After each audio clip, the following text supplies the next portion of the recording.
what's the deal with you and Mourinho? You're not a Roma fan, right? He was like, no, I'm just a Mourinho fan. I mean, I have trouble relating to the crazy Messi and Cristiano fans, but at least you can see Messi and Cristiano out there. It's like my wife, and I was shocked that this guy was married, but anyway, my wife is a fiance, and I'm a fan of Mourinho.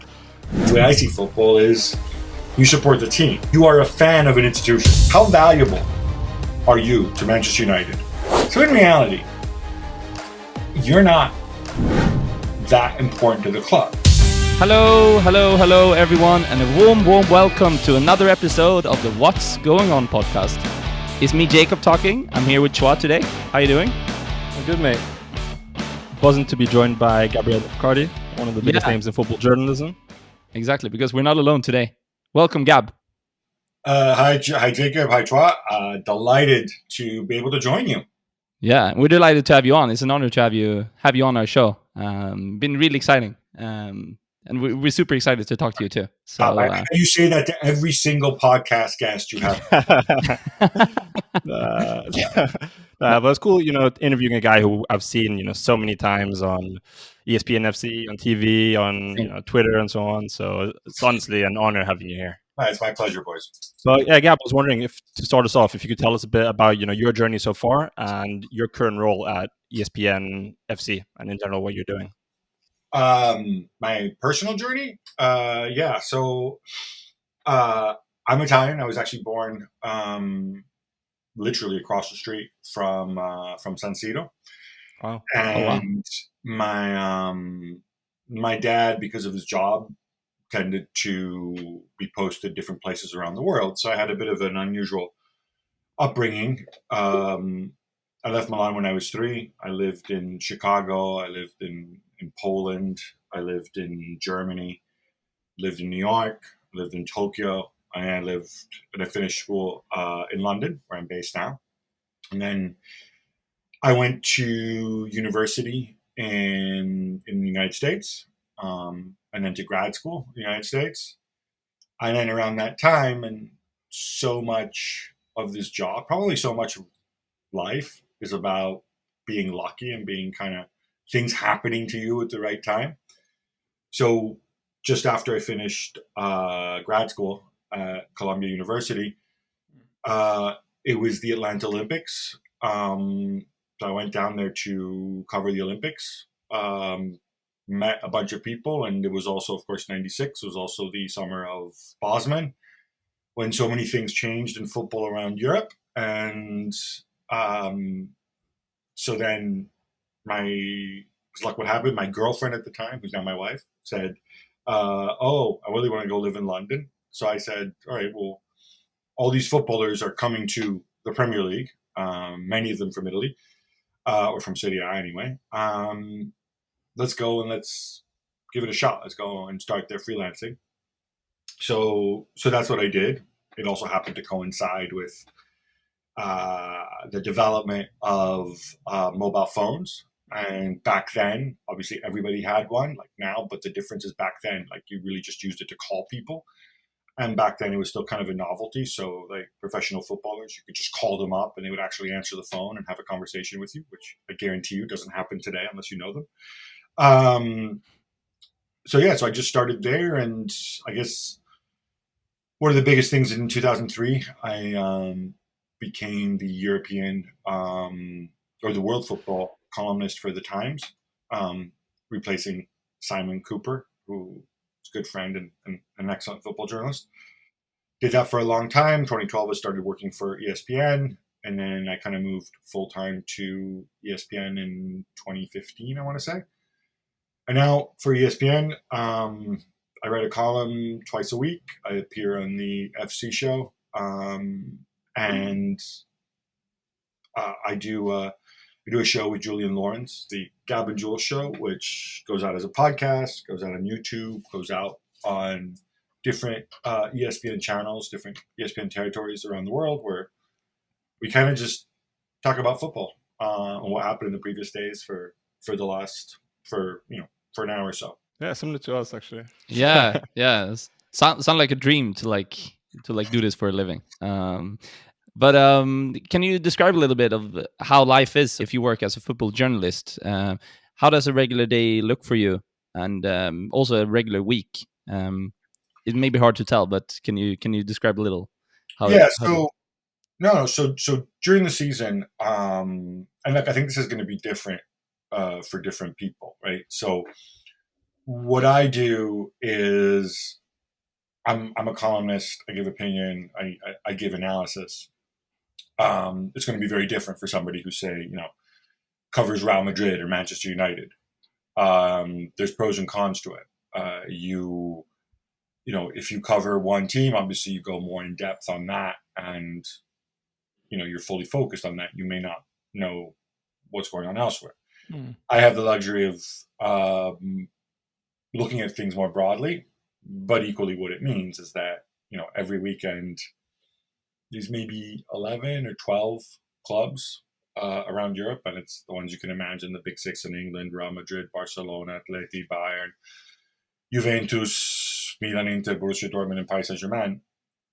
I watch all their games, all of them. Which part of the downside of spending so much time in front of the television is during the week I can't actually get to a football game unless, because of where I live, unless it's Chelsea, Fulham, or Arsenal at home on a Saturday. Fortunately, in London, or Brentford. I've been to Brentford too. Fortunately, in London, one of those four teams is generally always at home. But London's a big place. Even getting out to watch West Ham or going north to watch Spurs becomes difficult. And Crystal Palace, forget about it. So you actually watch less football in person, certainly on weekends. I do try to get out to Champions League games, whether in London or around Europe. All right. They do that, and I put the show together, and then I spend a lot of time just talking to people. Yesterday I went for lunch with the agent of a well-known Chelsea player. I spend a lot of time on the phone and on WhatsApp. One of the few good things about having done this for a long time and getting old is that you know a lot of people and they return your calls, and even the ones you don't know, if you just message them, they'll generally get back to you and they'll want to have a relationship with you and a conversation with you. And if you can prove to be trustworthy and reliable,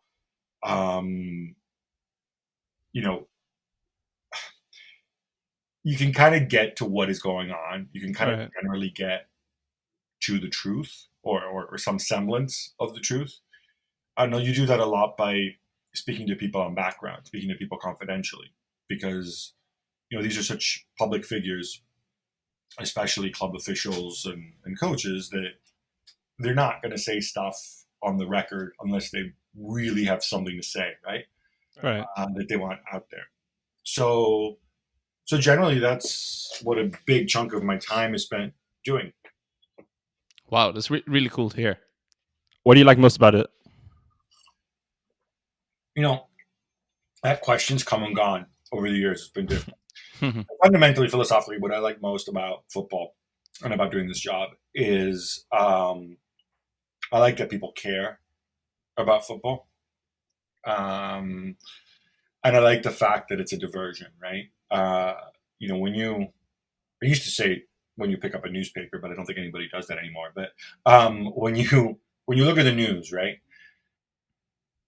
If you go to your favorite news website, there's going to be news that you feel you need to know, right? And it might be politics, it might be business, it might be what's going on in Ukraine. You don't read it because you want to. You read it because you need to know, right? Because it's useful to you. It makes you a better citizen. It makes you a better consumer. It makes you all make more informed choices, whatever. But sport, like entertainment, unless we have this mental illness we call fandom, where you can't do it. But, generally, it is entertainment. It is a break from people's lives. They don't need to do this. And so for me, the fact that, you choose to go and listen to me and Jules talk about football, or you choose to go and read an article I wrote, that's a privilege. There's a lot of other people out there writing the same stuff. You can go somewhere else. but you're choosing to give up your free time to go and read this or to go and listen to this. And I think that gives you a lot of satisfaction. And I think it also spurs you to try and do the best possible job that you can do. My colleague Mark Ogden likes to say that, PR is printing what people want you to write, and journalism is printing what people don't want you to write. That's a good way to look at it. Yeah, it's a classic phrase. I don't think he coined it, but there's a lot of people who. I'll give you an example, right? So, Chua, what team do you support, or did you support when you were a kid? I support Manchester United. Okay, so if Manchester United announced that they're going to, I don't know, they're going to sign Colomwani next season from Eintracht, you don't care how you find out, right? It can be me, it can be somebody else, it can be somebody on Twitter, it can be something here on the radio. You just want that item of news, right? Yeah, that is PR, right? That is the equivalent of either Manchester United putting out a press release, or, as often happens with football clubs, Manchester United paying a comms guy or an agency to go to, usually it's an in-the-know journalist, usually it's more than one, and say, hey, this is happening tomorrow, right? And then it becomes a race. You want to know first. You want to be the first guy to know, right? That makes no difference. There's no differentiation there. But then if you want to know, if you want an analysis of how Colomwani fits into Manchester United, how it's going to work, how he did before at his old club, what kind of a player he is, so on, what he'd like to do in his private life, feature story about him, then you have to go beyond that, right? Then it goes beyond the PR side. So I like to think that that's kind of the role that we fill. And by the way, sorry, when I mentioned the in-the-know guys, and I used to cover the transfer market myself, so I do have a lot of sympathy for them. There are some guys who are outstanding at breaking stories that others don't want out. And they don't do it by betraying trust. They do it by understanding that in a transfer, there's multiple bits involved and you piece together different bits of information. That is really good old school reporting. There are some people who do that who are exceptional at it. And then there's other people who, just wait to get the call from the club press officer. Yeah. Who would you say some of those people are? People who are really, really good. I feel like I'm kind of torn. I don't know. It's a cop-out question, but I don't want to leave anybody out. What I will say, I think there's another important role though to be played here, and it's something that a guy like Fabrizio Romano, who I think is very good at what he does, and he's very open about this, is that he's kind of, it used to be about him being first. Now what he wants to do is he wants to be accurate. So a lot of times, I think what he does is somebody will report a story. You can do this when you have 15 million followers on Twitter, whatever it is. He will confirm it, right? He can go straight to the source and say, yes, no, this is right, this is wrong. And I think and now he's at the stage where people come to him, agents and clubs come directly to him. So I think that's how you should do the job. I think, and I think that's a really, really, really important role right now. That I think just being able to properly confirm other people's stories, and then you give them credit. And hey, like, you were first, that's fine. But I, as a reader, if I want to build trust, if I want to engage, I need to be able to confirm it. And unfortunately, what we're seeing, this industry moves so quickly that sometimes stuff doesn't get confirmed.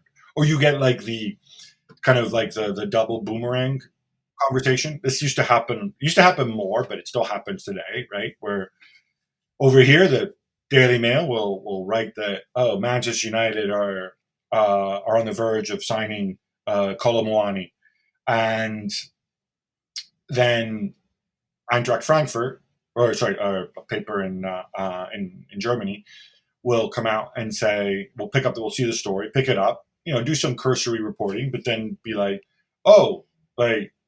Colomwani headed to Manchester United. And then the next day, the Daily Mail will be like, oh, look, they wrote it in Germany.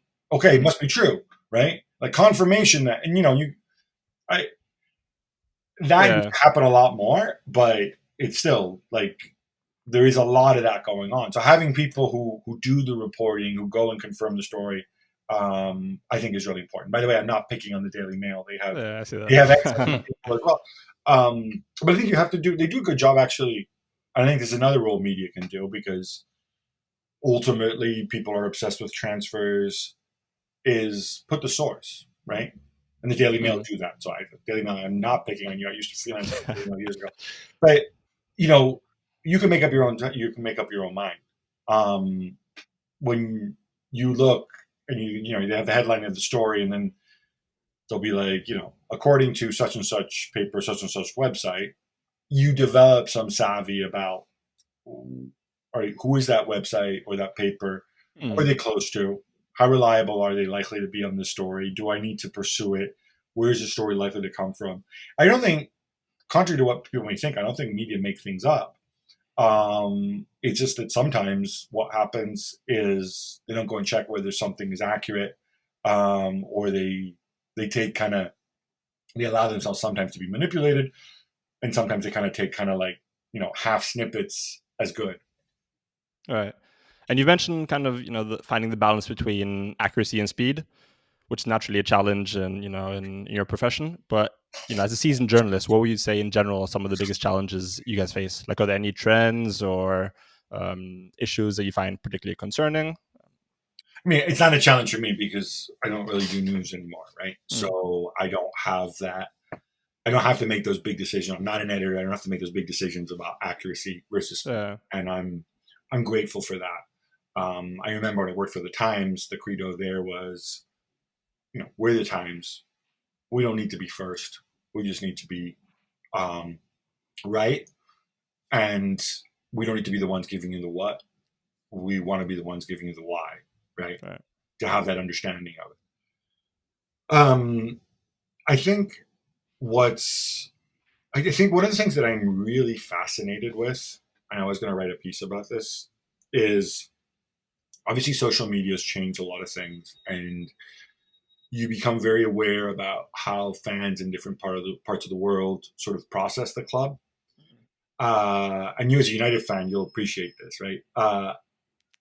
It's what I find really interesting. For example, I'll mention Chelsea as an example because it's near my house. I go there often. If you go to Chelsea and you sit in the stands and you talk to fans, there's a lot of people who are way down on Todd Boehly right now for obvious reasons, right? On this ownership. There's a lot of people who are like, man, when Roman was here, but not just him, but like Marina Granovskaya, Peter Cech, these guys knew what they were doing. They were good, blah, blah, blah. But I now this is like a Muppet show now, right? That there's a lot of negativity surrounding that. There's some people on social media who, Chelsea's results notwithstanding, will be like, no, Boehly saved the club, get behind Boehly, blah, blah, blah. And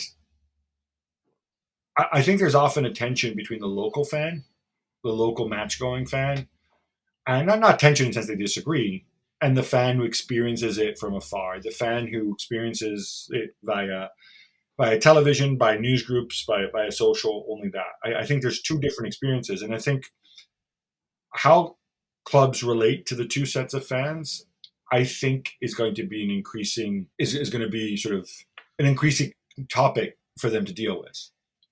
Because, actually, if you don't mind, I'll ask you this question, Chuck, all right? Since we have a United fan here.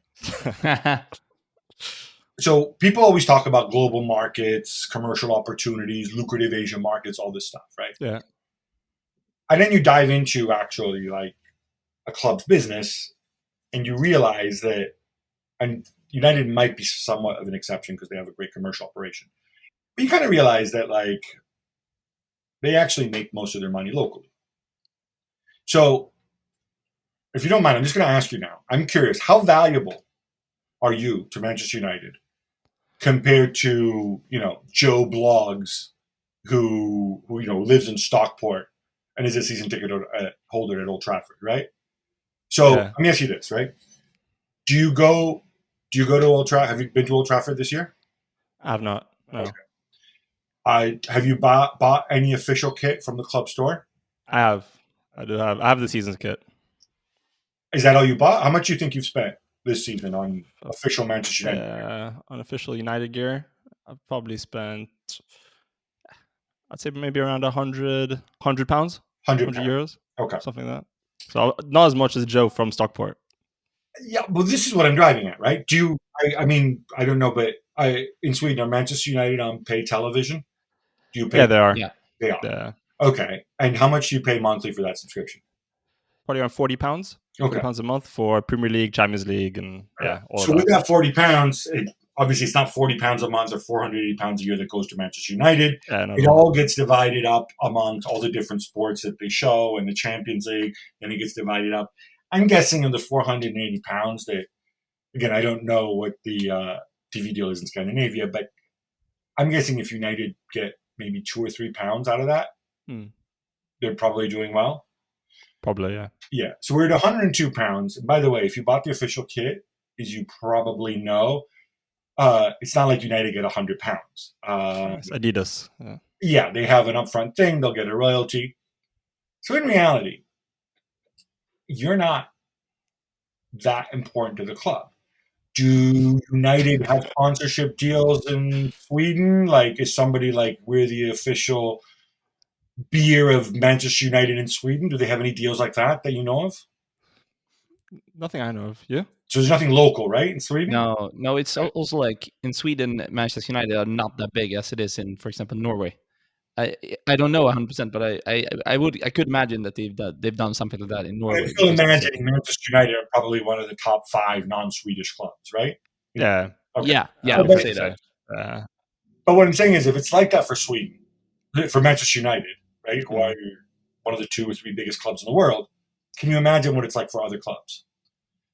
So I think we've been through a period where people have talked about globalization and so on, and what they find is that there's an enormous audience out there outside of the local audience, but the local audience, for now at least, is still more lucrative and more visible. Because they're the ones who are actually in the stands. I know there's all the jokes about Norwegian tourists coming to Old Trafford. Realistically, right? And so to me, that creates a really, really fascinating dynamic. Is how do you talk to these 2 different constituencies? Do you need to talk to them differently? Clubs have been asking themselves, how can I monetize all these people around the world? There's a story I heard from my friend who used to be in the commercial department at Barcelona, where they worked out that, oh, look, we have 250,000 hardcore fans in Indonesia. This is maybe like 10, 20 years ago. And they said, great. Like, how do we know that they're there? Because they registered on our Indonesian website, or it was like an Indonesian partner website. They registered as Barcelona fans. And they're like, okay, great. Let's sell them the club kit. Problem was, the club kit at the time was like, 60, 70, 80 euros. And these guys couldn't actually buy it. They couldn't afford it, right? Because that was a ton of money there. And in Indonesia, they could go and they could buy a fake replica kit for €5, right? And nobody's going to tell the difference. So then they were like, how do we actually make money off these people? I'm not saying clubs just want to make money, right? But it's an interesting... It is a business. Right? It is a business, sure. Yeah. Yeah, a great point, actually. Like, when you think about it like that. No, I haven't thought of it in that way. I've only thought it like benefited a club like Manchester United to have such a big fan base worldwide. Yeah, but it does help with like brand deals for sure. Yeah, it does, but it's also like a cool discussion to like have like how much are you actually getting out of it as a club. Yeah, no question about it. And I think like the other thing with brand deals is, with those, if you can tell people that you have 500 million fans around the world, then you're more likely to get more money from it, and they get exposure and so on. But what I've also learned by diving a little bit into deep is sometimes the brands don't really know what they're getting, how to price that value. If you've seen Arsenal play, you see the little Visit Rwanda thing. You know where that comes from.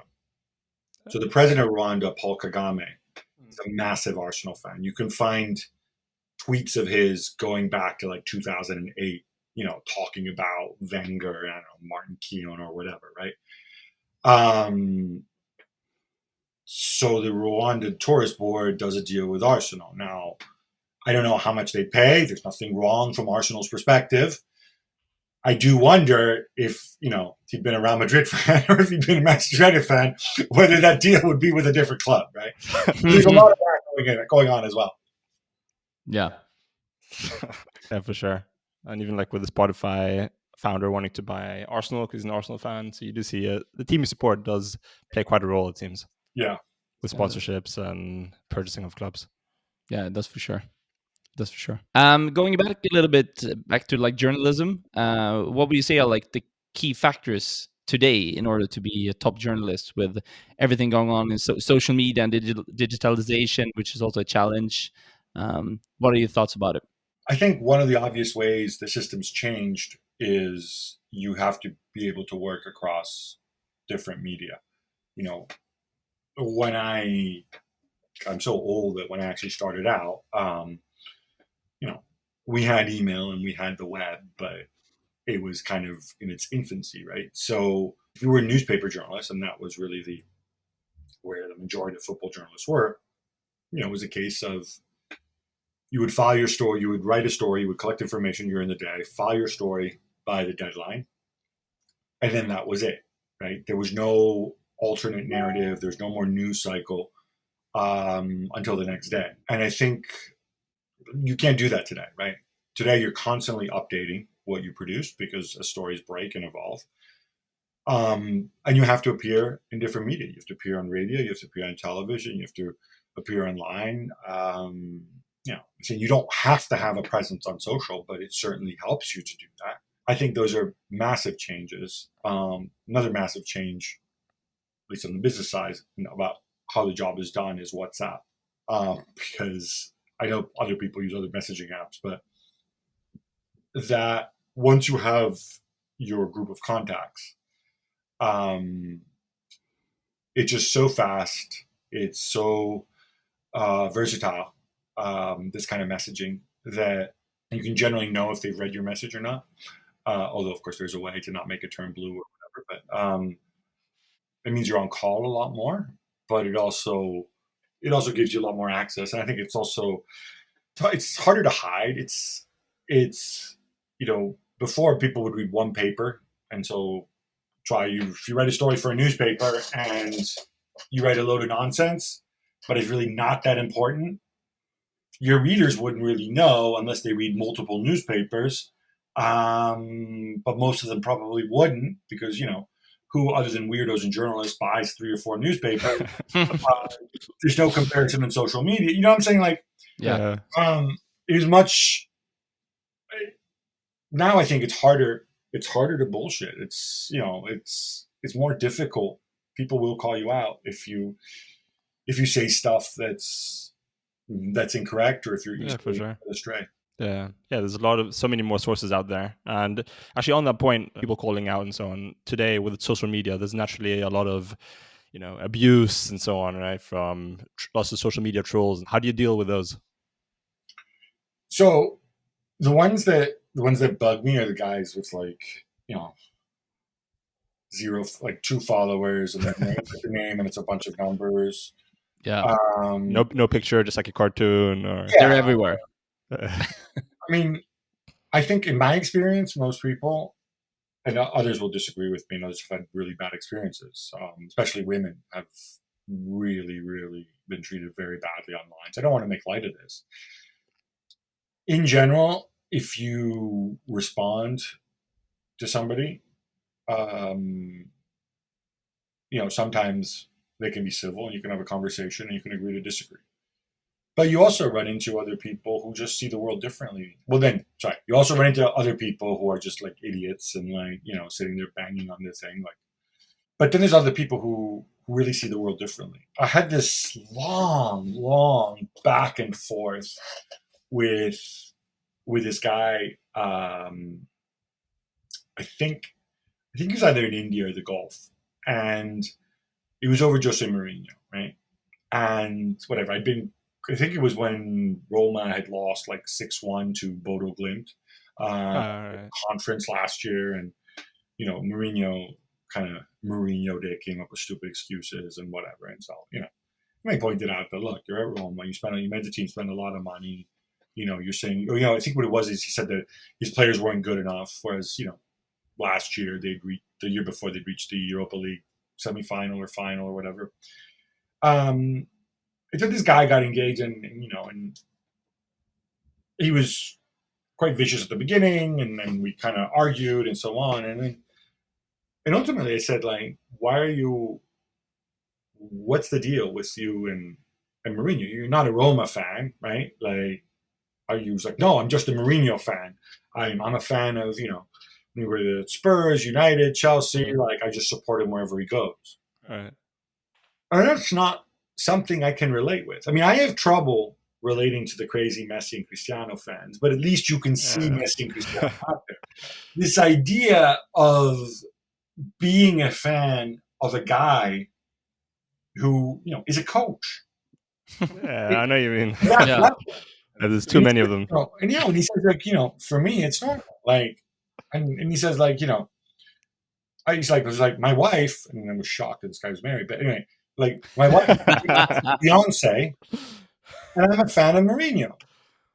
And to the point that, like, when he started telling me about how his wife, like, I don't know, she was on different, like, Reddits and stuff about Beyonce and stuff, and she gets aggressive when people criticize Beyonce, and she buys Beyonce products, and she live streams Beyonce concert. And I'm like, for me, I mean, like, I'm not into Beyonce at all, but I can kind of get, like, at least there's music there. There's Mourinho. It's iconic quotes. Yeah, no, but it is that living football, right, through celebrities, right? And you see that. You see that we've all encountered the Messi, Cristiano guys on social media, right? Yeah. It's different. For me, you can be a fan of people, but the way I was raised, the way I see football is you can really only love and obsess, the teams that you support. And you support the team. I don't support the players of my team. I don't support the owner of my team. The only thing that matters to me is, the badge and the colors. And that's it, right? Yeah. Everything else, you need to win me over every single time. And my natural setting is to be cynical, right? Everything has to be earned every day to me as a fan. To me, that you are a fan of an institution. Yeah. Other people, they're unconditional fans of individuals, which, it's their prerogative. I do find it slightly scary because they can also get into populism and the cult of personality and all this other stuff. But hey, whatever.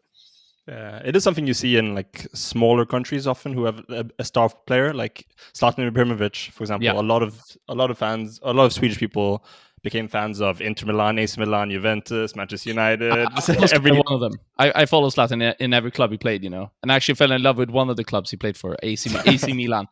But that was, if Zlatan wouldn't have played there, maybe I wouldn't have started to, like, support the club and stuff. So, sorry, I'm going to give you the benefit of the doubt. Would you agree that Zlatan's done some stupid things sometimes, and sometimes he gets things wrong? Or do you think Zlatan 100%, for sure. So there's a level. So you love Zlatan, but you don't love him unconditionally to the point that, he can do no wrong and he's always right. So no, exactly. I love what he does on the pitch, but that's it. You realize he's a human being, and sometimes you probably agree with some of the stuff he says, some of the stuff he doesn't, some of the stuff you find funny, because ultimately he is a human being, right? So when Zlatan says, when he keeps doubling down on his criticism of Pep, for example, which I think he's doing tongue in cheek to be like the character Zlatan, but some of these people out there, Zlatan fans, will be like, "Oh yeah, no, Pep Guardiola's a talentless fraud. Yeah, no. Zlatan's right. Messi's shit too, and like Zlatan was greater than all." Yeah, there's some really, like, poor arguments out there. Yeah. Who do you may I ask which team you support? So when I was a kid, I was an Inter fan, but I wouldn't describe myself as an Inter fan today. And part of the reason is I think fandom means you have to give unconditional love to the team, to the institution. Again, not the players, not the owner, not the coach, but just to the institution, right? It has to mean something to you. and equally unconditional criticism of your rivals. And the problem is when you're in this job, it's really difficult to do that when you actually meet them. They say you should never meet your heroes. Mm. And you might find out that, some of the people that you're supposed to hate because they play for other teams and they represent other teams and stuff are actually intelligent, creative, wonderful human beings. And some of the people who are on your team are complete fuckwits. So, or dishonest or whatever. Yeah. So for me, I'm not going to claim to be unbiased. I will support Italy if we ever qualify for another World Cup, which I'm not sure about. But so I can't claim to be unbiased. But yeah, no, I'm a fan of individuals. There's people I like because I admire what they do. I admire how they behave. But I'm not going to unconditionally support a team other than my national team. All right. Yeah, interesting to hear. Highlights so far of your career. Highlights, like I've been fortunate to have been able to witness some of the greatest games, some of the greatest moments. I worked out that I'm going to the Champions League final in Istanbul, and Wow. it's going to be my 19th Champions League final. I've covered 7 World Cups, I think. So I can, on the pitch, greatest moments that I can remember are 2005 Istanbul, Liverpool coming back from 3-0 down at halftime and kind of, moving into the twilight zone. Greatest moment personally as a fan that I've also covered as a journalist, no question about it. Semi-final of the 2006 World Cup between Italy and Germany. Yeah, what a game. A crazy game. With Del Piero and Grosso, I think. Yeah, Fabio Grosso.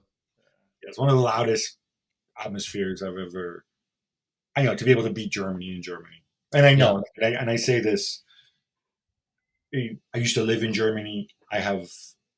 But it's obvious Germany's a team that, it's like the cartoon villain, right, in Europe. If you ask the English, who are your big footballing rivals? Like, well, Germany, of course. And, you ask the Dutch, oh, it's Germany, right? And I would like to humbly point out that, okay, you guys, with your combined 1 World Cup more than Albania, go away. Germany only has 1 rival, and it's us because, we won 4 World Cups like Germany. But, the reality is Germany are the top dog. And I think we admire so much about them. And that is why we're all really, really big rivals. We all want to be Germany's rival, right? Mm. All due respect, nobody wants to be Norway's rival. Maybe an oil extraction or something, or winter sports. But yeah. All right. But which league or tournament would you say in general you prefer covering? I'm going to give you an absolute cop-out because I generally I like all of them. I like all levels of football. I think there's always something to look for. There's always something interesting going on. If you know what to look for, if you know how to watch a football game in a certain way. Obviously, I think the technical level in La Liga is just higher than any of the other tournaments in terms of the actual technical ability of the players. And I know there's probably just as many skillful players in the Premier League, but it's just the way the game is played. And the fact that there are also some teams that choose not to use technical players, that makes it different. The Premier League, I think, has, for me, the best coaches out there who are given the most freedom to really go and shape their teams. I mean, it's not just Klopp and Pep who are the 2 obvious choices of people who've kind of been totally handed the keys to the kingdom. Or no, to be fair, they earned it, right, by being successful. But even seeing, I don't know that Erik ten Hag could have had the same kind of impact at Manchester United effectively on his own this year. I don't know that could have happened in Spain or Italy or even Germany. So I really enjoyed that aspect of the Premier League. I enjoy the pace of the Bundesliga. I do feel a little. I enjoy like kind of the storylines that have to do with, you know, Freiburg and Strike and Union Berlin kind of playing this totally almost like a different sport. And, you know, I enjoy sitting there waiting for Borussia Dortmund to throw it all away. Do you think they will? I don't know. I don't think so. Maybe this is the year. Maybe this is the year. I enjoy the fact that for all the stereotypes we chuck out there about German efficiency, German business, and look, there's no arguing with 10 league titles. I kind of sometimes want to go and shake Bayern Munich. My friend Rafa Honigstein says that Munich is the northernmost Italian city, and I know exactly what he means because, you know, that place is still a cluster mess. I don't care if they make money every year and they win the title, but their capacity for self-harm, for leaks, for double crosses, I mean, it's like a medieval court there, right? I obviously have strong historical ties to Serie A. I love the fact that, and what I love about the Bundesliga and Serie A, probably more so the Bundesliga, though, is that, you know, the fans don't see themselves as customers. Or there's still, obviously there's fans who don't see themselves as customers, but the fans don't allow themselves to be treated as customers.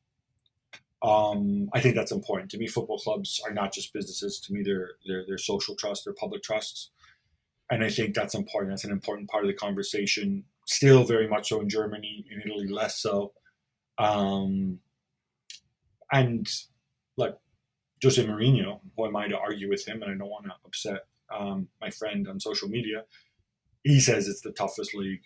And so I'll trust them. I love the battles that go on. And I also love the evolution, the fact that, you know, until a few years ago, it was very obvious that, you know, there's a certain style to Italian football and they have this reputation for being defensive and counterattacking. And, you know, you see it now and you've got teams that want to win and entertain, especially small teams. They get the whole 3 points for a win thing. And I think that's wonderful. I haven't mentioned anything nice about Ligue 1. There are really nice things about Ligue 1 as well. That I enjoy. Produce a lot of talent. Yeah, they do, for sure. A lot of good young French players. But basically all the top 5 leagues. But if you had to pick one to watch, if you could only watch one for the rest of your life, which one would you watch? Oh, I wouldn't. I just watch the NFL and watch my Philadelphia Eagles. Is that the team?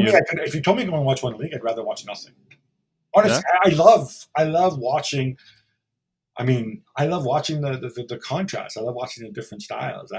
To me, that's part and parcel of the sport. You know, especially how it's globalized with the players and everything. Yeah. Yeah. If you put a gun to my head and said you only have to watch one league in the world, I would say I'm going to watch the NFL. So. All right. Yeah, good answer on that one. Then. That's a good answer. And now, actually, when Schwa said that we're going to have you on, the thing I was super curious about was to talk a little bit about football or soccer, as they say in the US, and that is something that I want to talk a little bit about. First of all, do you say football or do you say soccer? So I say football. Yeah.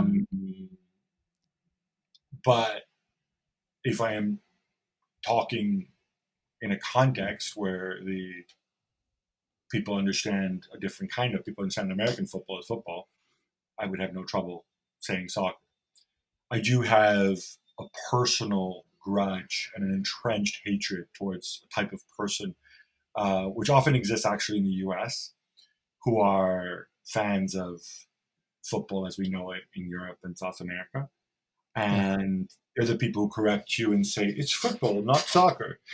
And what I want to do with these people is, seriously, I want to take a sledgehammer and bash their heads out. Or, no, I can't be violent like that.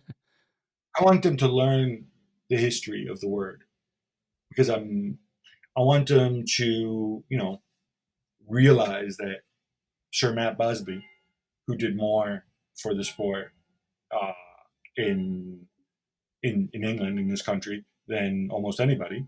He wrote a book called, was it called On Football? No, it's called On Soccer. You did? I didn't know that. Wow. I look it up. Until the 1980s, broadsheet newspapers use the term soccer very, very liberally. The word soccer, as you know, comes from the word association. When, what we know as rugby and what we know as football started off roughly the same time, and both called themselves football. So one was known as rugby football, the other one was known as association football, and rugby football became just rugby, and association football became soccer, and it stayed like that for a long time. And I live in England. They still have, going to go off the air this year, a show called Soccer AM, and it's on Sky. It's called Sky Soccer Saturday. It's not called Sky Saturday. These semantics to me just absolutely drive me up the wall. And it's very rarely, I'll tell you what, I don't want to say it's never English people, because sometimes it is English people, but if it's English people, it's almost never football fans. It's, rugby fans, cricket fans, I don't know, netball fans, people who, because, there's a big class system in this country until very recently. Middle class people and upper middle class people, the perception was that they really weren't interested in football at all, right? They have this whole myth here in this country about the working man's game and whatever. Yeah. Those were the ones that would correct you on it, right? Because they're stupid. They don't know the sport. They don't know the reality of it. They don't know the history of it. But yeah. So feel free to use whatever term you like. My personal choice is to modulate it based on the expectations of the people I'm talking to, just as a courtesy. Really good answer, and also super interesting to know, because I didn't know that about the word soccer. And also, as you said, that there are actually some shows that are actually in England that's called, that you use soccer. So that is also literally the biggest show on Sky, Banco, the Premier League, is called Soccer Saturday. Yeah. Which that's ironic. Yeah, exactly. But yeah, talking about Americans, then we've seen quite a few American investors invest in football clubs in Europe.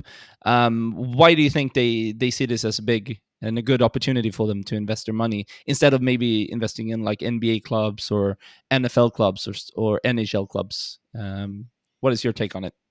So I think there's different answers to that. One is that if you want to invest in the NFL or NBA or NHL, they have a peculiar setup where obviously it's a closed league, and it's very expensive to do so. Clubs don't come up for sale very often, and each sale has to be approved by the owners of the league. I don't know if it's a simple majority or if it's a 3/4 majority or whatever. So there's some individuals who have bought football clubs who probably couldn't buy an NFL team. The other thing, and they're changing the rules on this a little bit, but in the major American sports, you can have smaller owners, but certainly in the NFL, and I think the NBA as well, it has to be individuals, right? You can't. Right. I can't set up a fund, call it Clear Lake, collect money from 100,000 different people, and go and buy the LA Lakers. I can't do that. So that's kept certain private equity players or hedge funds, that's kept them out of investing in that. The other obvious question is that the obvious reason is that football is the number one sport in the world by some margins. And I think, they want to be a part of that. It is definitely growing in the US. Whether it's going to grow to the point where it becomes a lucrative business, I'm not 100% sure, or a super lucrative business. But for many of these people, it's like buying a lottery ticket, right? I mean, if it does, they'll be absolutely minting it. If it doesn't, it hasn't really cost them that much. And what we've seen is that they can generally sell and get their money back in most cases. Not that many. There's so many, when you get to be really rich, you get to be a billionaire, even when you invest in things, unless you're a complete moron, there's generally 101 things you can do to really mitigate your losses. So that, look, I've owned, I don't know. I want to mention, I was going to say Aston Villa because Randy Lerner, because he's such a gentleman, is one of the few people who's actually lost enormous amounts of money owning football. But most other people, they'll raise money from investors, they'll leverage, they'll borrow money. There's all sorts of ways to do it, where at the end, worst case scenario, they haven't lost a large amount. So I think that's how a lot of people view it, in terms of buying football clubs. There are some who are convinced, and this is one of the reasons I've been so critical of Todd Bowley, that, American sports are the best in the world at monetizing fans and entertainment and so on, and we can extract all this money from them and be so profitable. Those cavemen in the Premier League don't understand anything. I think his business partner in Bali actually said, like, we think, Premier League's about 20 years behind Major League Baseball. Leaving aside, Really? Major League Baseball is generally dying. But anyway, no, seriously, it's so freaking boring that they had to put a clock on it to make the games go faster because nobody wants to watch it, okay? I don't know, we need lessons from these people. But whatever. But there are people who genuinely believe that. And, I mean, I think it's idiotic because, and I've written this, I have no reason to go back on this, like, hey, Todd, I know you're very proud of owning the LA Dodgers and everything, but you do realize that the Glazers, Stan Kroenke, Fenway, all these people own major U.S. franchises and major U.S. sports. Most of them more profitable, more successful than the one you own. And they've all been here in England for 10 plus years. And you don't think that none of this stuff ever occurred to them? You don't think it ever occurred to Manchester United that, hey, maybe we can monetize our fans better based on stuff we learn in the U.S.? The answer is, of course it did. And the fact that they didn't do it shows that maybe it's not such an obvious thing that you can just go in and, set up a North-South all-star game or launch a club app to monetize fans, whatever that means. So, there's a certain crassness behind, I think, some of it. I think many of them are just happy to go park their money, have a vanity asset that's likely to appreciate in price, that probably is going to break even. And if you do lose money, you're not going to lose very much money. Yeah. Good answer. Interesting to hear.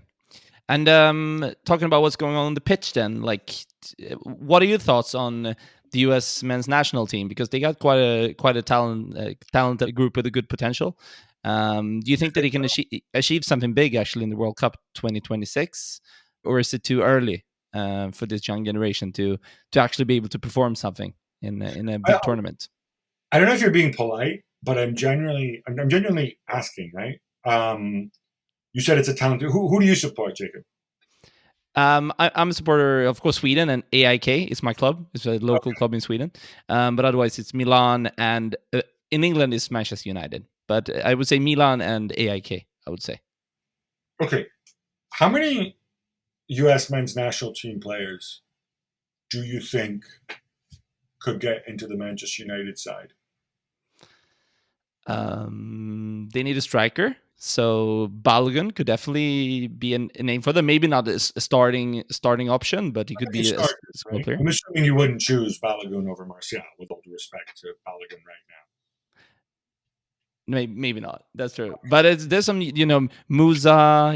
He's been linked with quite big clubs. No. But who are you gonna drop from United?